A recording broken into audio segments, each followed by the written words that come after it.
અલખ ધણીને આરાધ કર્યો અને રામદેવજી મહારાજે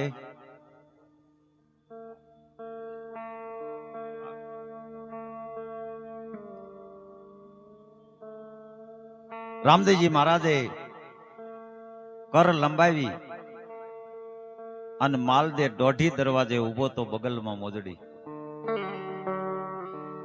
કર લંબાવી અને મોજડી બગલમાંથી હેરવી લીધી અને બગલમાં બે બામલી બનાવી દીધી. એને એમ કે હજી મોજડી છે જ. અને મોજડી રૂપારાણી કે હવે પહેરી લ્યો ને હાલતા થાવ. એ રૂપારાણીએ પગમાં મોજડી પહેરીને હાલતા થયા ત્યાં ઝાંઝરનો અવાજ આવવા માંડ્યો. રૂપારાણીએ વિચાર કર્યો કે ઝાંઝર છે ને જ્યાં પગે અધર ચડાવું તો ઝાંઝરનો અવાજ ન આવે. એ વાંકા વળી અને ઝાંઝર જ્યાં અધર ચડાવે ત્યાં ગુરુદેવ વાળી ગયા. રૂપાદે આ શું કર્યું કે ગુરુદેવ ઝાંઝરનો અવાજ ન આવે ને જ્યાં અધર ચડાવું એટલે. રૂપા ઓલી મોજડી લાવી જેને લાવી દીધી છે એની ઉપર ભરોસો નથી.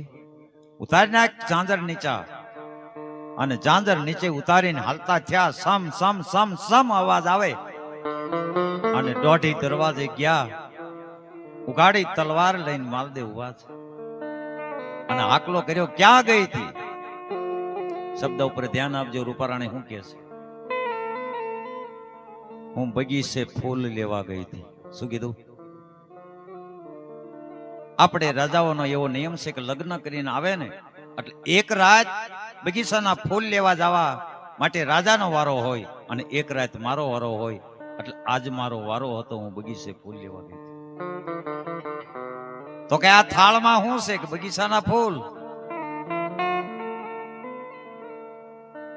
અને તલવારની અણીથી રૂમાલ ઊંચો કર્યો અને થાળીમાં આબુગઢ ગિરનારના પુષ્પ હતા. ત્યારે સંતો અહીંયા એક વાણીમાં પુરાવો આપે છે કે થાળીમાં રસી ફૂલવાડી મહારાણી ધરમ જીલો તોરલ કાઠિયાણી.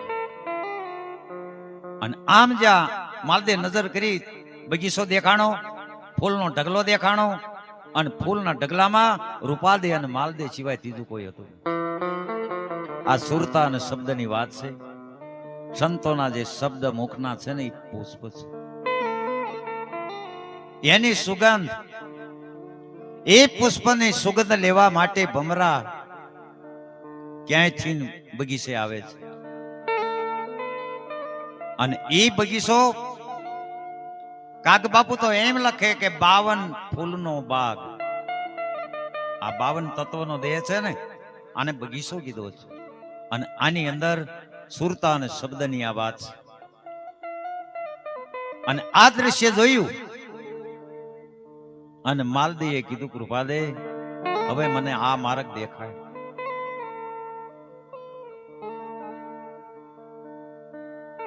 ત્યારે કીધું કે આ માર્ગ જોવો હોય ને તો માલદેવ વિચાર પેલા કરજો. આ ભક્તિનો માર્ગ છે ને એ તલવારની ધાર ઉપર હાલવા જેવો માર્ગ છે. કે વિચાર કરી લીધો. થાળીમાં ફૂલવાડી ભાળે ને તો કે આ વાત તમારે જાણવી છે કે હા તો 4 ને મારી એના મસ્તક અહીં લાવો તો આ વાત તમને સમજાવવા લઈ જાઓ ગુરુ પાસે. અને માલદેવ ઉપડે છે 4 ના મસ્તક લાવવા માટે. હંસલો ઘોડો, મોભી દીકરો, સંદ્રાવલી નારી અને કવલી ગાયનો વાસડો જે આંગણે બાંધ્યા હતા. હાલ તો થયો તલવાર લઈને. રૂપારાણી કીધું માલદેવ ક્યાં જાઓ છો? કે તમે કીધું ને એના માથા ઉતારવા. એ તો નિર્દોષ છે, એના માથા ઉતારીને શું કામ છે? તારી અંદર છે ને એ 4 ના મસ્તક. હે ઈર્ષા રૂપી સંદ્રાવલી નારી, મન રૂપી મોભી દીકરો, વાસના રૂપી વાસડો, આ ઉતારીને લાવીને તો સત્ય છે. એ તને સમજાવું પણ થાળનો ટાઈમ થઈ ગયો છે એટલે થાળ બોલી નાખવી અમુકને એવો નિયમ હોય બાલસિંહ જેવો. સતી લીલોબાઈએ બાલસિંહને પ્રતિજ્ઞા આપી હતી. ક્યારે? 2 મિનિટ વાત કરીને પછી લઈ. 1501 રાણી સતી લીલોબાઈ.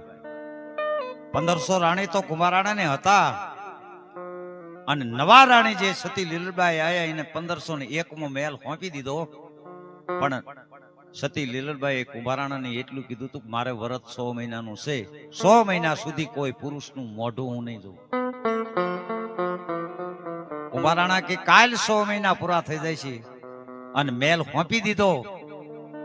અને અહીંયા બાલસિંહે વિચાર કર્યો, મને ના પાડી છે એ મહેલ નહીં જવાનું, પણ મારે ખાલી આંટો મારવા તો જાવું છે. અને મહેલ ફરતો આંટો મારીને હું વિયો આવીશ.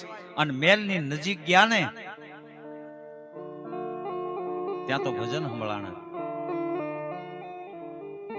કુંભારાણા કથા ને કે સતી લીલોબાઈ ને વ્રત છે, 100 મહિના સુધી કોઈ પુરુષનું મુખ નહીં જોવાનું.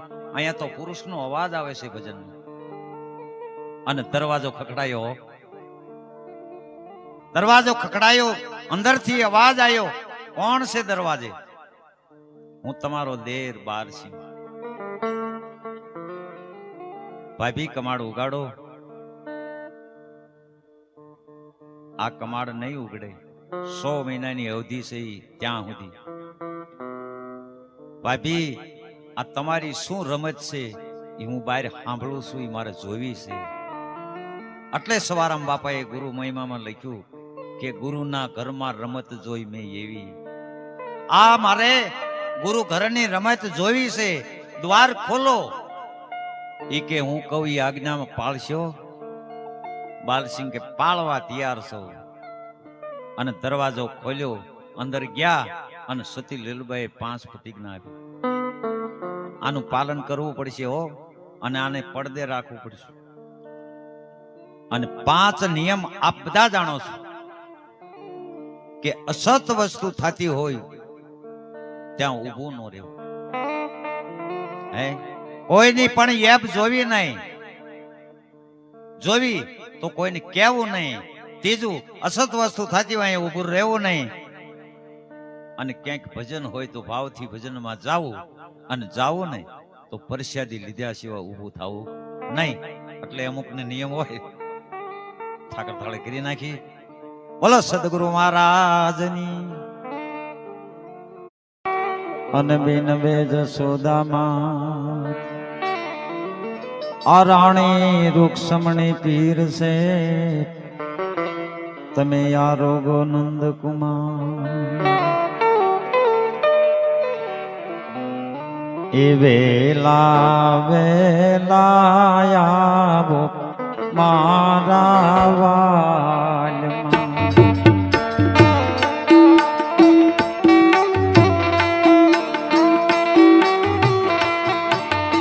તમે જરૂર જમવા પધારો દીના નાથ જો.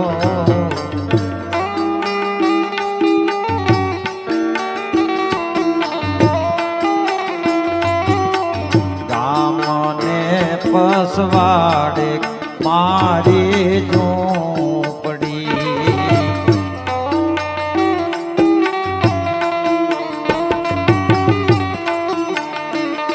એ આંગણિયામાં તુલસી કેરો છોડજો.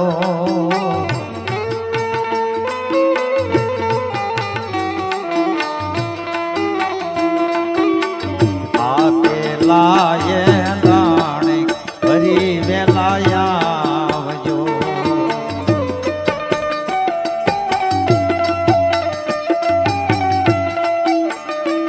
ऐ बोले सुके नो जाता बीजा केर जो.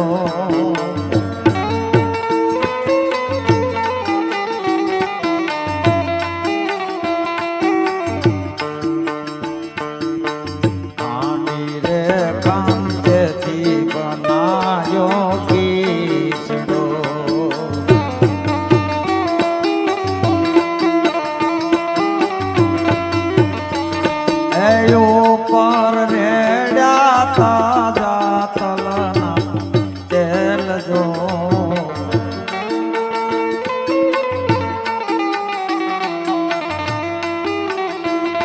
એ મીઠડો લાગે તો પરિવારમાં જો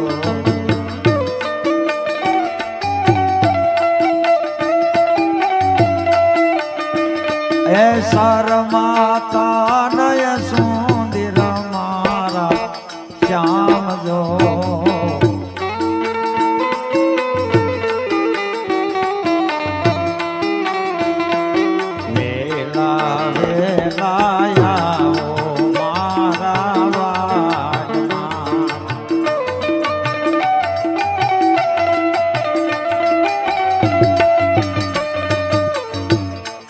ભૂલે શું કે ન જાતા બીજા ઘેર જો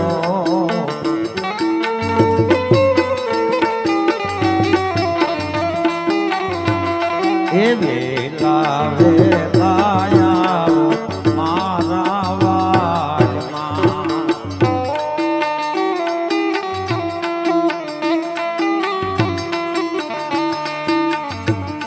એ ભગત રે મંડળ ને સાથી તેડી લાવજો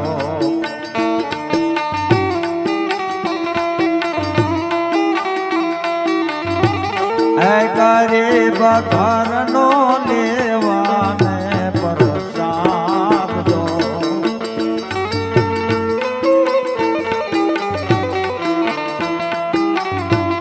એ વેલા વેલા મારા વાડમાં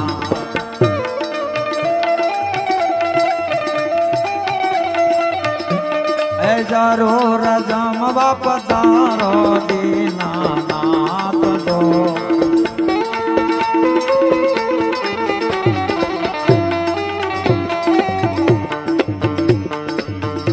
એ જળ રે જમનાની દારી ભરી લાવ્યા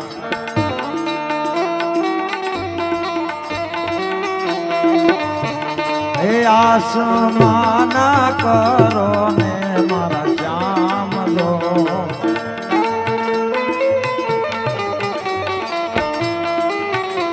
એ વેલા વેલા આવો મારા વાડીમાં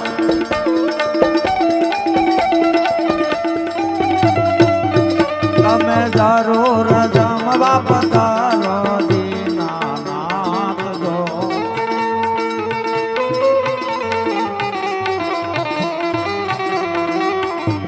એ ગુરુ ના પ્રતાપે બાઈ બોલિયા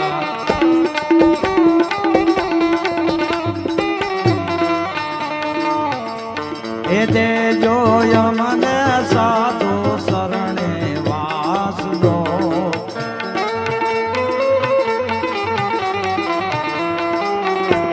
એ વેલા વેલા આવો મારા વાડમાં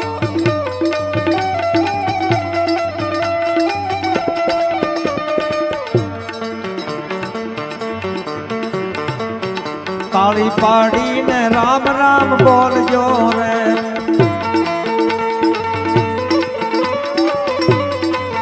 મારા અંતર ના પડદા ખોલજો રે તાળી પાડી રામ રામ બોલજો રે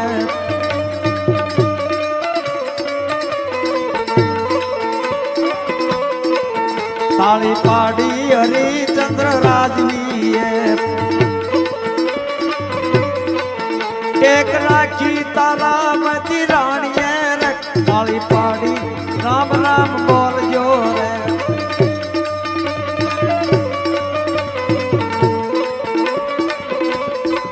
ટેક રાખી તારા મતી રાણીએ રે તાળી પાડી રામ રામ બોલજો રે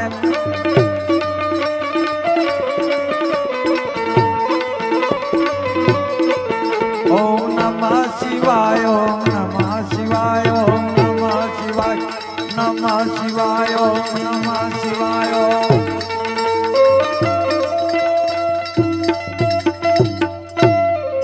રામચંદ્ર ભગવાન કી